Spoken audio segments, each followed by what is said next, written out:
तो दोस्तों बर्मिंघम में इंग्लैंड के खिलाफ खेले गए दूसरे टेस्ट के पहले दिन आया टीम इंडिया के स्टार स्पिन गेंदबाज सर जडेजा का भयंकर तूफान, जहां जडेजा ने अपनी आग उगलती हुई स्पिन गेंदबाजी से पूरी तरीके से कोहराम मचाकर रख दिया और इंग्लैंड टीम के बल्लेबाजों की कमर तोड़कर रख दी। जहां दूसरे टेस्ट के पहले ही दिन सर जडेजा ने 5 विकेट लेकर इतिहास के पन्नों में दर्ज करवाया अपना नाम और इंग्लैंड को पहले ही दिन घुटनों के बल पर लाकर टीम इंडिया को पहुंचाया मजबूत स्थिति में। नमस्कार दोस्तों, स्वागत है आपके अपने पसंदीदा क्रिकेट चैनल क्रिक अबूबू में। दोस्तों इस वीडियो में हम आपको भारत और इंग्लैंड के बीच बर्मिंघम में खेले जा रहे दूसरे टेस्ट के पहले दिन की पूरी रोमांचक हाईलाइट आपको दिखाने वाले हैं। लेकिन वीडियो में आगे बढ़ने से पहले आप जसप्रीत बुमराह और मोहम्मद सिराज में से किसे भारतीय टीम का तेज तर्रार गेंदबाज मानते हैं, कमेंट में बताना बिल्कुल भी ना भूले। वीडियो पसंद आए तो इसे एक लाइक और चैनल को सब्सक्राइब जरूर कर दे। दोस्तों जैसा कि आपको पता होगा कि पहले टेस्ट मुकाबले में इंग्लैंड की टीम ने शानदार प्रदर्शन किया था और भारतीय टीम को 5 विकेट से करारी शिकस्त दे दी थी। लेकिन दोस्तों दूसरे टेस्ट की शुरुआत होती है आज, जहां कप्तान शुभमन गिल इस मुकाबले में टॉस जीतकर पहले गेंदबाजी करने का फैसला करते हैं और इंग्लैंड की टीम को पहले बल्लेबाजी करने के लिए आमंत्रित किया जाता है। दोस्तों इसके बाद इंग्लैंड के लिए रनों की बारिश करने के इरादे से इंग्लैंड के 2 धाकड़ ओपनर बल्लेबाज बेन डकेट और जैक क्राउली की मैदान में एंट्री होती है, जिनके कंधों पर इस पारी में एक बार फिर से इंग्लैंड को ठोस शुरुआत देने की भरपूर जिम्मेदारी सौंपी जाती है। तो वही टीम इंडिया के लिए पहले ओवर की गेंदबाजी करने आते हैं टीम इंडिया के सबसे खतरनाक तेज तर्रार गेंदबाज जसप्रीत बुमराह, जहां पहले ही ओवर में बुमराह का सामना होता है बेन डकेट से और पहले ही ओवर की दूसरी गेंद पर बेन डकेट कवर ड्राइव लगाते हुए 4 रनों से अपना और अपने टीम का खाता खोलते हैं, जबकि अंतिम गेंद पर एक और बैकफुट ड्राइव लगाते हुए 4 रन बटोर लेते हैं। लेकिन दोस्तों इसके बाद दूसरे ओवर की गेंदबाजी करने आते हैं मियां भाई मोहम्मद सिराज, जहां उनका सामना होता है जैक क्राउली से और एक बार फिर से दूसरे ओवर की तीसरी गेंद पर एलबीडब्ल्यू की जोरदार अपील देखने को मिलती है। लेकिन दोस्तों गेंद स्टंप के ऊपर से चली जाती है, जिसका फायदा मिलता है जैक क्राउली को और अंतिम गेंद पर एक गगनचुंबी छक्का लगा दिया जाता है। इसके बाद तो दोनों ही बल्लेबाज पीछे मुड़कर देखने का नाम नहीं लेते हैं और अपने ही रंग में बल्लेबाजी करते हुए अपनी टीम के लिए ज़्यादा से ज़्यादा रन जोड़ने का काम करते हैं। जहां दोनों ही बल्लेबाज काफ़ी सूझबूझ भरी बल्लेबाजी का नज़ारा पेश करते हुए टीम इंग्लैंड के लिए ज़्यादा से ज़्यादा रन बटोरने का काम करते हैं। अच्छी गेंदों को छोड़ते हुए खराब गेंदों को बाउंड्री लाइन के बाहर पहुंचाने का काम किया जाता है और इंग्लैंड की टीम पहले 15 ओवर में स्कोर बोर्ड पर 60 रन बना लेती है, वो भी बिना विकेट गंवाए। लेकिन दोस्तों इसके बाद एक बार फिर से दोनों ही बल्लेबाजों के बीच में एक अरसद की साझेदारी भी पूरी हो जाती है और इंग्लैंड की टीम एक बार फिर से मजबूत स्थिति में आकर खड़ी हो जाती है। दोस्तों आपको बता दें कि भारतीय टीम के तेज गेंदबाज और स्पिन गेंदबाज पूरी तरीके से विकेट के लिए तरसते हुए दिखाई देते हैं और देखते ही देखते इंग्लैंड की टीम का स्कोर 25 ओवर की समाप्ति के बाद 100 रनों तक पहुंच जाता है। लेकिन दोस्तों एक बार फिर से 26वें ओवर में भारतीय टीम के तेज गेंदबाज मोहम्मद सिराज आते ही इंग्लैंड की टीम को पहला बड़ा झटका देते हैं, जहां पर जैक क्राउली को 51 रनों के निजी स्कोर पर चलता कर दिया जाता है और अब उनका स्थान लेने के लिए नए बल्लेबाज के तौर पर ओली पॉप की मैदान में एंट्री होती है। दोस्तों एक छोर से बेन डकेट अभी भी अंगद की तरह डटकर मुकाबला जारी रखते हैं और भारतीय टीम के तेज गेंदबाजों पर टूट पड़ते हैं, जहाँ पर दोनों ही बल्लेबाजों के बीच में बेहतरीन रनिंग बिटवीन देखने को मिलती है और भारतीय टीम पूरी तरीके से नतमस्तक साबित हुआ दिखाई देती है। दोस्तों इसके बावजूद भी बेन डकेट तेजी से अपना अर्धशतक पूरा करते हैं और भारतीय टीम के गेंदबाजों के धागे खोल दिए जाते हैं। लेकिन इसी बीच 40वें ओवर में एक बार फिर से जसप्रीत बुमराह को टारगेट किया जाता है, जहां बुमराह की पहली 2 गेंदों पर बैक टू बैक 2 लगातार गगनचुंबी छक्के बेन डकेट के बल्ले से लगाए जाते हैं और इस प्रकार से इस मुकाबले में अपनी टीम को 150 रनों तक पहुंचा दिया जाता है लंच की समाप्ति तक। लेकिन दोस्तों लंच के खत्म होने के बाद भारतीय टीम के तेज गेंदबाज जसप्रीत बुमराह इस पनपती हुई साझेदारी को तोड़ने में कामयाब हो जाते हैं।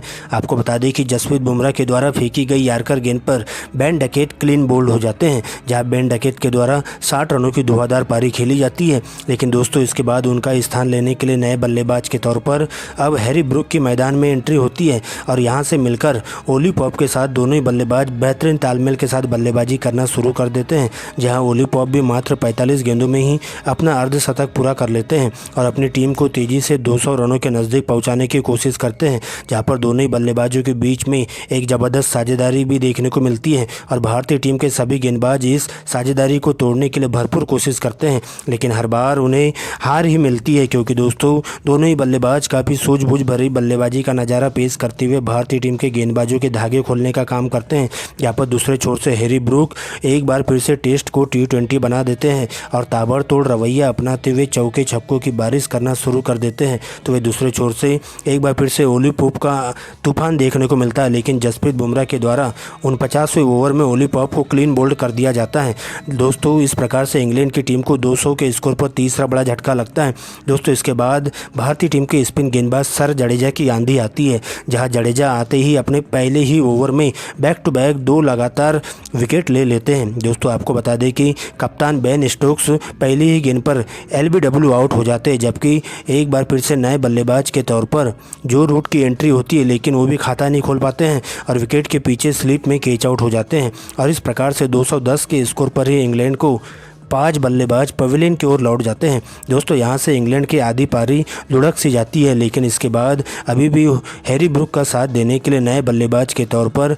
जेमी स्मिथ की मैदान में एंट्री होती है और यहाँ से दोनों ही बल्लेबाज काफ़ी सूझबूझ भरी बल्लेबाजी का नज़ारा पेश करते हुए टीम इंडिया के स्पिन गेंदबाज और तेज़ गेंदबाज का डटकर मुकाबला जारी करना शुरू कर देते हैं, जहाँ पर दोनों ही बल्लेबाज बेहतरीन रनिंग बिटवीन के साथ सिंगल डबल के साथ ही इंग्लैंड की पारी को आगे बढ़ाने का काम करते हैं और टी ब्रेक की समाप्ति तक इंग्लैंड की टीम अपने 5 प्रमुख बल्लेबाजों को खोते हुए स्कोर बोर्ड पर 250 रन बना लेती है। लेकिन दोस्तों इसके बाद टी ब्रेक के बाद जैसे ही तीसरे सेशन की शुरुआत होती है तो एक बार फिर से दोनों ही बल्लेबाज आक्रामक शैली में बल्लेबाजी करना शुरू कर देते हैं, जहां पर दोनों ही बल्लेबाजों के द्वारा बॉल देखो और बॉल पेलो वाले नियम के तहत बल्लेबाजी देखने को मिलती है और टेस्ट कम और मुकाबला पूरी तरीके से T20 में बदल जाता है, क्योंकि दोस्तों इसके बाद एक बार फिर से ओली पॉप अपना अर्धशतक पूरा करते ही भारतीय टीम के गेंदबाजों पर पूरी तरीके से बरस पड़ते हैं, जहां पर टीम इंडिया के गेंदबाज उन्हें आउट करने की भरपूर कोशिश करते हैं, लेकिन हर बार उन्हें हार ही झेलनी पड़ती है। वही दूसरे छोर से भारतीय टीम के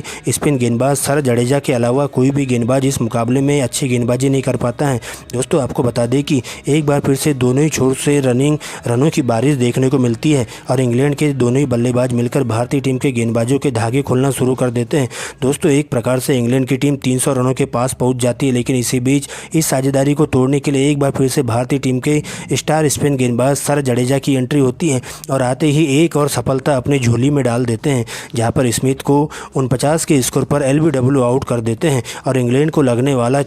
6वां बड़ा झटका होता है। दोस्तों इसके बाद अगले 2 ओवर में एक बार फिर से जडेजा लगातार दोनों ओवर में 2 विकेट लेकर इंग्लैंड के मध्यम क्रम की बल्लेबाजी को पूरी तरीके से तहस नहस करके रख देते हैं और इसके बाद ओली पॉप भी आउट हो जाते हैं, जहां पर ओली पॉप 70 रनों की पारी खेलते हुए LBW आउट होते हैं, जिसके बाद नए बल्लेबाज क्रिस ओक्स की एंट्री होती है। लेकिन दोस्तों दूसरे छोर से कोई भी बल्लेबाज उनका ठीक से साथ नहीं दे पाता है, जिसका नतीजा यह होता है कि इंग्लैंड की टीम अपने लोअर ऑर्डर क्रम बल्लेबाजों को जल्दी से खोना शुरू कर देती है और इंग्लैंड की टीम का लोअर ऑर्डर क्रम का बल्लेबाज एक के बाद एक सस्ते में अपना विकेट गंवाते हुए भारतीय टीम के गेंदबाजों के सामने घुटने टेकने पर मजबूर हो जाता है, जहां पर एक बार फिर से अंतिम के ओवरों में तीसरे सेशन के खेल के समाप्ति से ठीक पहले जसप्रीत बुमराह आते ही अपनी घातक गेंदबाजी से इंग्लैंड के बल्लेबाजों का खात्मा करना शुरू कर देते हैं, जहां पर तेज गेंदबाज जसप्रीत बुमराह और मोहम्मद सिराज के द्वारा घातक गेंदबाजी देखने को मिलती है और अंतिम के ओवरों में 2 विकेट लेकर इंग्लैंड की पारी को 300 रनों पर ही रोक देते हैं और इस प्रकार से इंग्लैंड की टीम दूसरे टेस्ट के पहले दिन के समाप्ति तक पूरे 10 विकेट गंवाकर 300 रनों पर सिमट जाती है, जहां पर एक बार फिर से भारतीय टीम के तेज गेंदबाजों के साथ साथ स्पिन गेंदबाजों के द्वारा शानदार प्रदर्शन देखने को मिलता है। आपको बता दें कि भारतीय टीम के स्टार स्पिन गेंदबाज सर जडेजा के खाते में 5 विकेट जाते हैं और इस प्रकार से इंग्लैंड की पहली पारी 300 रनों पर लुढ़क जाती है, जहाँ पर इंग्लैंड की तरफ से सबसे ज़्यादा ओली पॉप के द्वारा 70 रनों की तूफानी पारी खेली जाती है, तो वही टीम इंडिया के लिए सर जडेजा के खाते में 5 विकेट जाते हैं।